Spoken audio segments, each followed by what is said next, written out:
আসসালামু আলাইকুম ওরহমতুল্লাহি ওবরাকাত নাহমাদুহু ওয়া নুসাল্লি আলা রাসূলিহিল করিম আম্মা বা'দ। প্রিয় দর্শকবৃন্দ, আজকে একটি বিশেষ আলোচনা আপনাদের সামনে উপস্থাপন করব।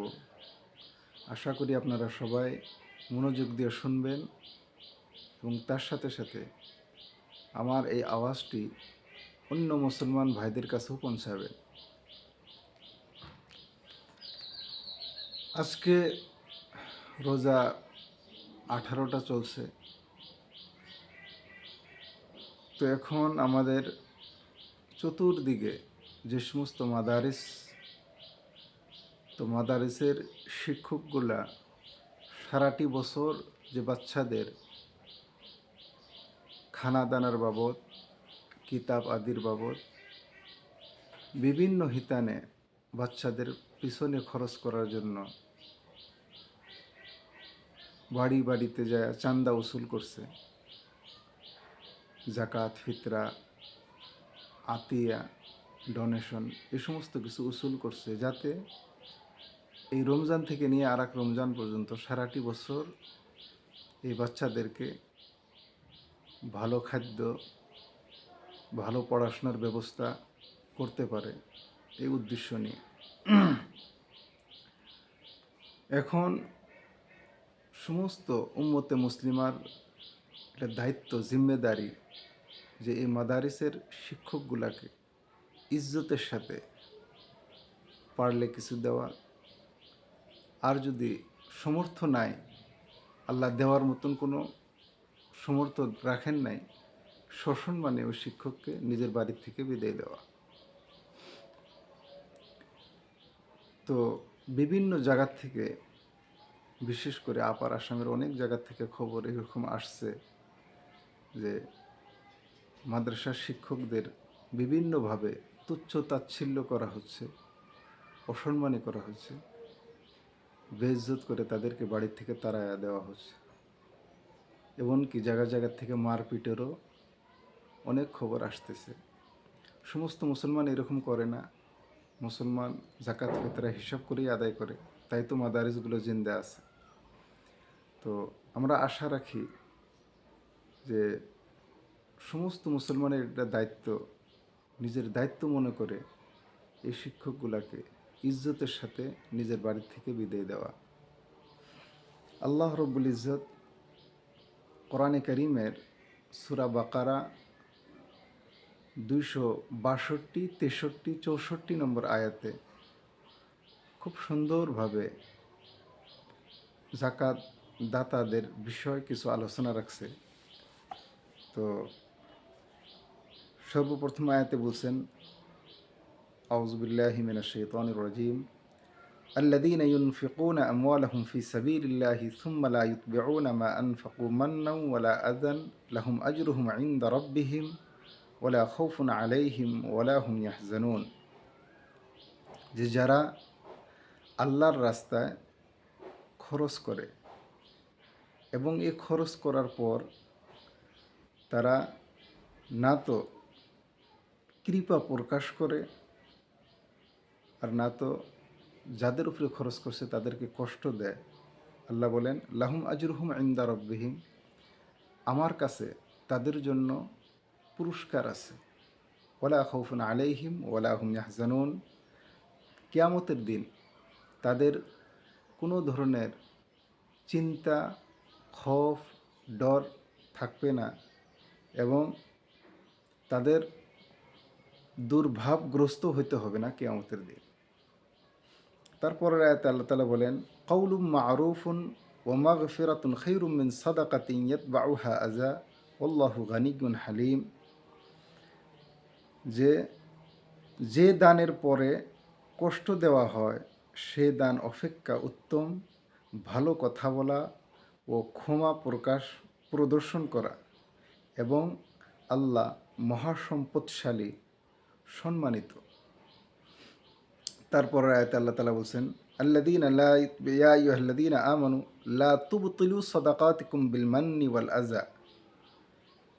হে ঈমানদার বান্দারা, তোমরা তোমাদের সদকা, তোমাদের খায়রাত বরবাদ করো না বিলমান্নি ওয়াল আজা, কৃপা প্রকাশ করে এবং কষ্ট দিয়ে। কাল্লাযী ইউনফিকু মালাহু রিআ আন-নাস ওয়া লা ইউমিনু বিল্লাহি ওয়াল ইয়াউমিল আখির, ওই সমস্ত লোকদের ন্যায় যারা মাল খরচ করার পরে রিয়াকারি করে, দেখাওয়া করে, লোক দেখানোর জন্য যারা খরচ করে। বলতেছেন যে এরকম লোক যাদের আল্লাহ এবং আখিরাতের প্রতি কোনো বিশ্বাস নাই, তাদের উদাহরণ দিছে। তারপরে আল্লাহ তালা যে ফামাসালুহু কামাসালি সফওয়ানিন আলাইহি তুরাবুন ফাআসাবাহু ওয়াবিলুন ফাতারাকাহু সালদা লা ইয়াকদিরুনা আলা শাইইম মিম্মা কাসাবু আল্লাহু লা ইয়াহদিল কওমাল কাফিরিন। এদের উদাহরণ দিছে যে এদের উদাহরণ যেরকম বিশাল একটা পাথর, যে পাথরের উপরে ধুল মাটি জমা হয়েছে, তারপর তার উপরে বৃষ্টি বর্ষণ হয়েছে এবং বৃষ্টি বর্ষণের পরে ওই পাথরটা ধুয়ে আবার পরিষ্কার সাফ সুতরা হয়ে গেছে। তো যে ব্যক্তি রিয়াকারির জন্য, লোক দেখানোর জন্য দান খয়রাত করবে বা দান খয়রাতের পরে কৃপা প্রকাশ করবে বা দান খয়রাতের পরে সে ব্যক্তিকে কষ্ট দিবে, তো তার উদাহরণ এরকমই যে তার দানের পরে তার কোনো ধরনের সওয়াবের সে হকদার হবে না। আল্লাহ তালা তাকে কিঞ্চিত পরিমাণও সওয়াবের মালিক বানাবে না, সওয়াবের হকদার তাকে বানানো হবে না। তারপর আল্লাহ তালা আরও বলেন আল্লাহু লা ইয়াহদিল কওমাল কাফিরিন, আল্লাহ তালা কাফির সম্প্রদায়ের বা ওই সমস্ত লোক যারা আল্লাহকে বিশ্বাস করে না, এই সমস্ত সম্প্রদায়কে আল্লাহ তালা কখনো পথ প্রদর্শন করে না, সঠিক রাস্তায় তাদেরকে আনে না, চলায় না। তো প্রিয় দর্শকবিন্দু, এই রমজান মাসে অনেক ফজিলতপূর্ণ মাস, যে মাসে 1 টাকা খরচ করলে হাজার হাজার টাকার আল্লাহ তালা সওয়াব দিবে। আল্লাহ কোরআনে বলছেন আল্লাহু ইউযাইফু লিমান ইয়াশা, আল্লাহ যাকে ইচ্ছা করে, যত যাওয়ার ইচ্ছা করে আল্লাহ অতই দিতে পারে। তো নিশ্চয় আমরা এই রমজান মাসে বেশি বেশি দান খয়রাত করব। বিশেষ করে নিজের আত্মীয় স্বজনের ভিতরে যে সমস্ত গরিব লোক আছে তাদের, এবং নিজের প্রতিবেশী আশপাশের যে সমস্ত লোক আছে গরিব লোক, তাদের যারা স্কুলে হোক বা মাদ্রাসায় হোক পড়াশোনা করছে, তাদের আমরা বেশি বেশি খেয়াল রাখব। বিশেষ করে মাদ্রাসায় পড়ার ছেলেদের উপরে আমরা খেয়াল রাখলে 2 ধরনের সওয়াব আল্লাহ তালা আমাদেরকে দান করবে।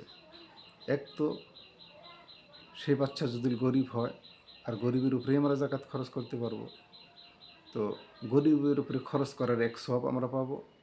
তার সাথে সাথে ইলমে দিন জিন্দা রাখার জন্য যে আমরা খরচটা করলাম, এর জন্য আল্লাহ তালা আমাদেরকে সওয়াব দান করবে।